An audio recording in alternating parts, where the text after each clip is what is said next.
Hello అందరికీ. ఈరోజు నేను బెండకాయ పులుసు అయితే చూపించబోతున్నాను. నేను నా స్టైల్లో ఎలా చేస్తానో చూపిస్తున్నాను, చూసేయండి. ఇక్కడైతే రైస్ అయితే ఉడికిపోయింది. సో ఇది పక్కన పెట్టేసి నేను ఇప్పుడు బెండకాయలు పెట్టేస్తాను. సో ఇక్కడ నేను బెండకాయలు అయితే పెట్టేశాను. బెండకాయలు ఇలాగా పొడుగ్గా కట్ చేసుకోవాలి పులుసుకి. నావి లేతగానే ఉన్నాయండి ఇవి బెండకాయలు అనేవి. సో ఎందుకో ఈరోజు బెండకాయ పులుసు చేద్దామని అనుకున్నాను. సో చేస్తున్నాను అనమాట. కట్ చేసుకొని కళాయిలో వేసేసి, ఆయిల్ ఏమి ఇంకా యాడ్ చేయలేదండి నేను, ఇప్పుడు యాడ్ చేస్తాను. సో ఇక్కడ 2 టేబుల్ స్పూన్ ఆఫ్ ఆయిల్ అయితే యాడ్ చేస్తున్నాను. నాకు ఇక్కడ వీడియో తీయడానికి ఎవ్వరు లేరండి, నేనే వీడియోస్ చేసుకుంటాను, నేనే వీడియోస్ తీసుకుంటాను, నేనే ఎడిట్ చేసుకుంటాను. సో అందుకే నా ఫేస్ ఎప్పుడు ఉండదన్నమాట. సో ఇట్లాగా ఆయిల్ వేసి బెండకాయలు ఫ్రై చేసుకోవాలి, జిగురు పోయేంత వరకు ఫ్రై చేసుకోవాలి ఫస్ట్. అండ్ నేను ఇక్కడ ఆనియన్స్, పచ్చిమిర్చి, ఇంకా టమాటోస్ ఇవి కట్ చేసుకొని పెట్టుకున్నాను అనమాట. ఇప్పుడైతే ఇందులో నేను ఆనియన్స్ వేసేస్తున్నాను.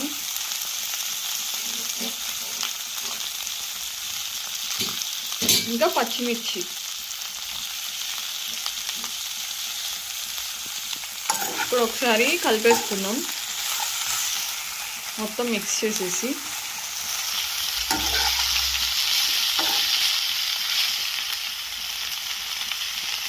ఈలోపు నేను ఇక్కడ చింతపండు ఇంకా టమాటో ఈ రెండు వేసేసి నానబెట్టేస్తున్నాను వాటర్ యాడ్ చేసుకొని. సో ఇక్కడ నేను పసుపు అయితే యాడ్ చేస్తున్నాను కొంచెం కర్రీలోకి. మంచిగా కలిపేసుకుందాం.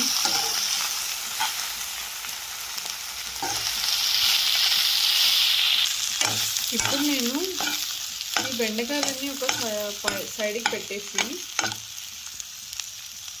కొంచెం ఆయిల్ అయితే యాడ్ చేస్తున్నాను.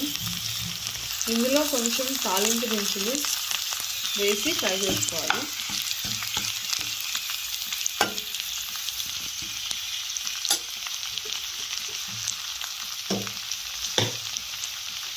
ఇందులోనే కొంచెం మెంతులు వేసుకుందాం, టేస్ట్ చాలా బాగుంటుంది.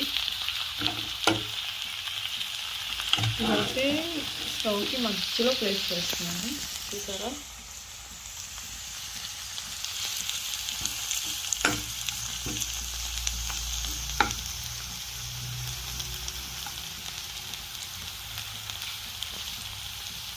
సిమ్లో పెట్టి ఫ్రై చేసుకోండి, సో బెండకాయలు కూడా మాడిపోకుండా ఉంటాయి. సో ఇవి వేగిపోయాయండి. ఇప్పుడు మధ్యలోకి ప్లేస్ చేసేసుకొని మొత్తం కలిపేద్దాం.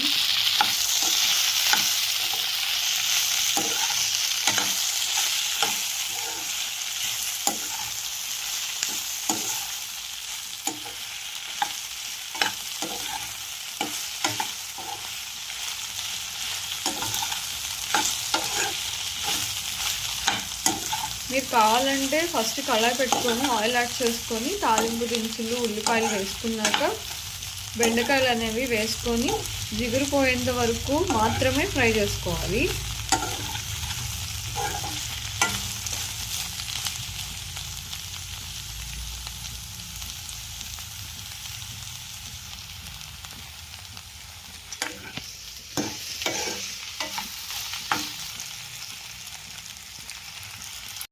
సో ఇందులో సాల్ట్ యాడ్ వేసేసుకొని ఇలాగే పిల్లలకి పెట్టేయచ్చండి ఫ్రై లాగా, చాలా బాగుంటుంది. కొంచెం కారం అనేది యాడ్ చేసి.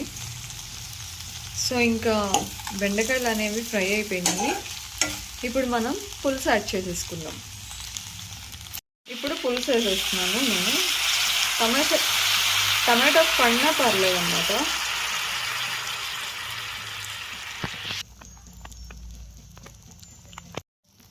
సో నేనైతే ఇక్కడ పులుసు అయితే యాడ్ చేసేసుకున్నాను. ఇప్పుడు ఉప్పు, కారం యాడ్ చేసుకుందాం. కొంచెం ఉప్పు, కళ్ళుప్పు వేసుకోండి, టేస్ట్ చాలా బాగుంటుంది. కారం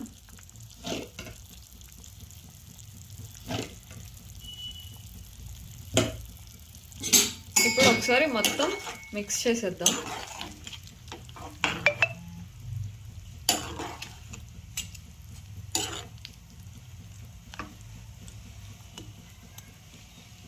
మిక్స్ చేసేసాక మూత పెట్టేద్దాం. ఒక 15 మినిట్స్ అలా ఉంచేస్తే ఉడికిపోతుంది. సో ఇంకా ఇక్కడ ఎలా వచ్చిందో చూద్దాం. ఫైనల్గా చూస్తున్నారు కదా, బెండకాయలు ఎంత చక్కగా ఉడికిపోయినాయో. పులుసు చూసారా, దగ్గర ఉంది. ఫైనల్గా బెండకాయ పులుసు అయితే రెడీ అయిపోయింది నా స్టైల్లో. మీకు నచ్చితే ట్రై చేసి కామెంట్ చేయండి ఎలా వచ్చిందో.